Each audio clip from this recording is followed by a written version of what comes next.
Hello and welcome to TTVNEWS with some latest events in the province and across the country. Ladies and gentlemen, on June 4, the Provincial Party Secretary and Chairman of the Provincial People's Council, Nguyễn Mạnh Hùng, along with delegates from both Provincial and District People Council, met with voters in Hiệp Thạnh and Phước Trạch communes, Gò Dầu districts, ahead of the upcoming sessions of the Provincial and District People Council. At a meeting in Hiệp Thạnh commune, the voters raised two main issues, voiced along the National Highway 22 and the widespread concern over the counterfeit and low-quality goods, and they called for the stronger inspection and enforcement to address these problems effectively. And Mr. Nguyễn Mạnh Hùng said that both central and the local authorities are focusing on the combating counterfeit goods, especially in the food sector, and due to their direct impact on public health. He added that the waste issue requires a better coordination and enhanced community awareness. Meanwhile, at the meeting in Phước Trạch Commune, Provincial People's Council delegates informed the voters of the outcomes of previous council sections and the planned agenda for the upcoming 21st section. At this section, the Provincial People's Council is expected to review and give opinions on 11 draft resolutions, and voters in Phước Trạch expressed the unanimous agreement with the topic presented and had no additional comments or suggestions during the meeting. Additionally, the voters were updated on the recent changes in the organizational structure or local departments and agencies in Gò Dầu district following administrative mergers, as well as the developments related to the two-level government model and the potential mergers of TayNinhTV and Long An provinces. Meanwhile, also on June 4, Action Chairman of the Provincial People's Committee, Nguyễn Hồng Thanh, together with delegations of the Provincial and City People's Council, met with voters in Tân Bình Commune, Tây Ninh City.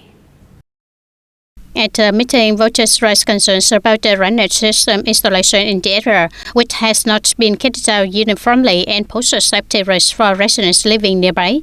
Regarding the voters' concerns, Mr. Lương Bá Cang, Vice Chairman of the City People's Committee, stated that a survey will be conducted and an official request will be sent to the relevant authorities for resolution.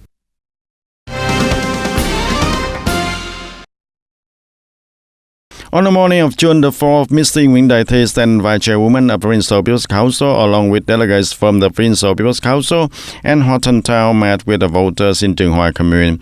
At the meeting, the voters expressed their agreement with the resolution issued by the two-level People's Councils, believing that implementation of these resolutions will create momentum for the socio-economic development locally and improve the people's living standards. Ladies and gentlemen, in just over a month, starting July 1st, the plan to restructure commune-level administrative units will officially take effect. According to the statistics, Long An Province will terminate the position of 1,765 part-time staff at the commune level. To meet new demands, localities are actively reviewing, evaluating, and rearranging personnel to align with both individual operations and actual conditions on the road. After nearly 30 years of service, Mr. Lê Chí Thành, Vice Chairman of the Vietnam Federal Language Committee of Tân Ngân Thao Tân Hưng District, wishes to remain involved locally after the phase-out of part-time positions. With his experience, he believes continuing to work at the quarter level will allow him to contribute more effectively to the community during this transition period. I fully support the restructuring plan. However, I would like to continue serving the community in some capacity even after the change, as I remain committed to public service. Similarly, Ms. Huỳnh Thị Thanh Ngân, Deputy Secretary of the Youth Union in World 1 Tân An City, is one of the 10 part-time workers at her work. She hopes to continue working at the grassroots level. As a young professional with a university degree, she wishes to contribute to her community's development and stay engaged in volunteer work. As a young person, I still want to continue contributing after my part-time position ends. I hope to stay active in the world and keep working with the Youth Union. It's my passion and something I truly enjoy.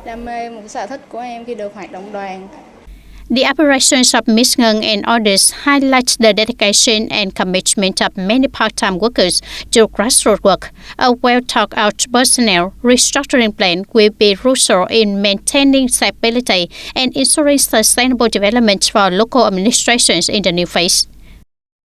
At present, the Party Committee continues to encourage the part-time staff to complete their tasks responsibly.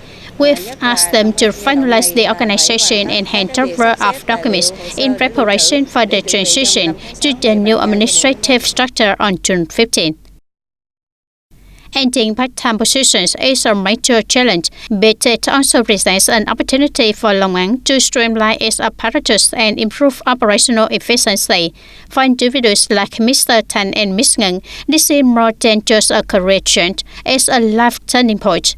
Their desire to continue serving their communities reflects the dedication and sense of responsibility that long-term grassroots workers bring to their roles.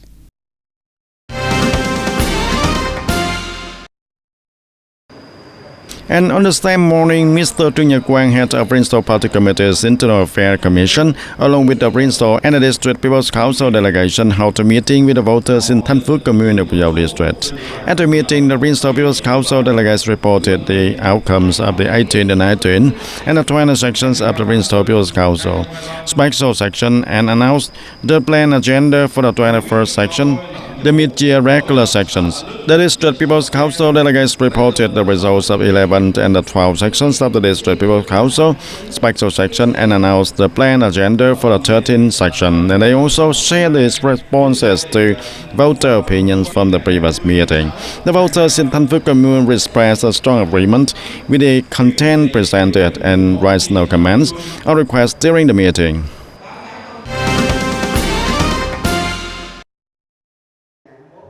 On the morning of June 4, Party Secretary Lê Minh Thế and Provincial and City People's Council delegates met with voters in Hiệp Ninh Ward in the city. Voters raised concerns regarding land compensation and resettlements for chương trình road project.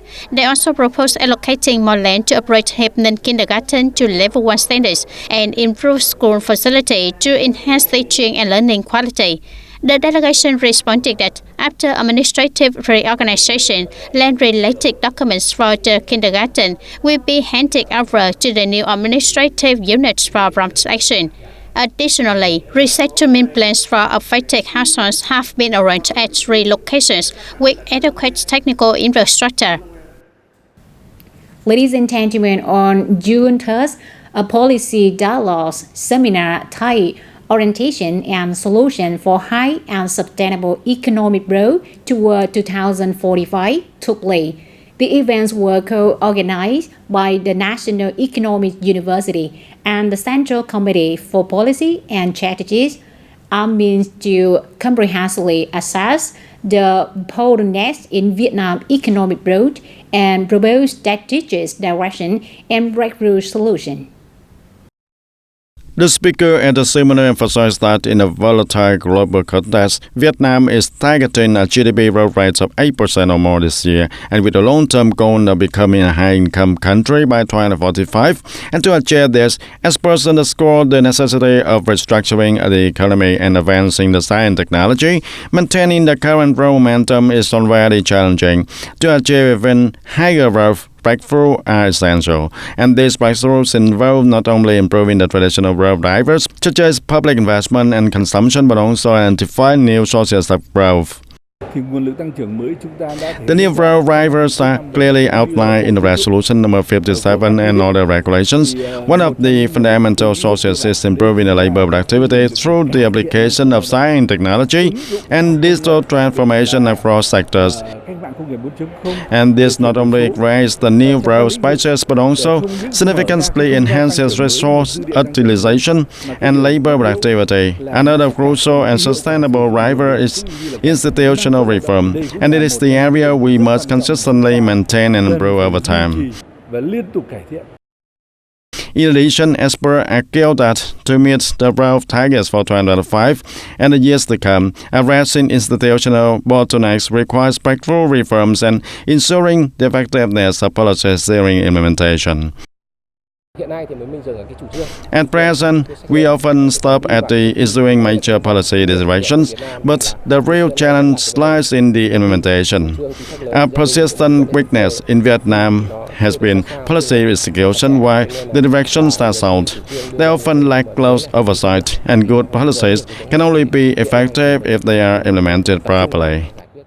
During the seminar, besides analyzing the current state of economic growth after 40 years of renovation, participants also discussed the medium and long-term growth scenarios, international experiences, and the new requirements in the context of deepening global integration, and this serves as an important preparatory step towards shaping Vietnam's strategy for a rapid and sustainable economic development in the coming years. Turn to domestic news. Ladies and gentlemen, the government has authorized Giang Province to select a domestic investor for the expansion of Phú Quốc International Airport in preparations for hosting the Asia-Pacific Economic Cooperation Forum in 2027. The upgrades must align with the airport's dual-use function, serving both civilian and military purpose. Specifically, Giang Province has been delegated the authority to approve and adjust the investment policy for the project. On related procedures will follow those applicable to provincial-level projects. The province is also empowered to assess and approve the environmental impact report, fire safety design, and acceptance of fire prevention system for the expansion components.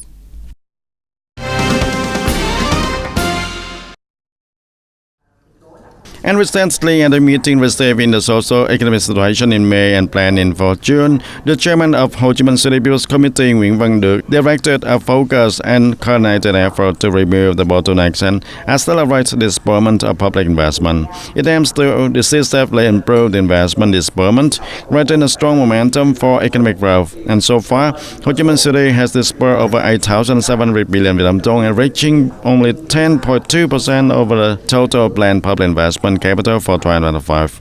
The low level of public investment is causing the city's overall growth target to lack a crucial driving force and the necessary boost to accelerate toward a double-digit growth rate. And to address this, Ho Chi Minh City has implemented 5 key groups of solutions to ensure that by June 30th, at least 30% of the 2025 capital plan is disbursed, and the city continues to assign responsibility for public investment implementation to the leaders of departments and localities with a clear accountability commitments. Management will focus on the effectiveness and results with a strict penalties for the departments or localities that fail to meet their committed targets.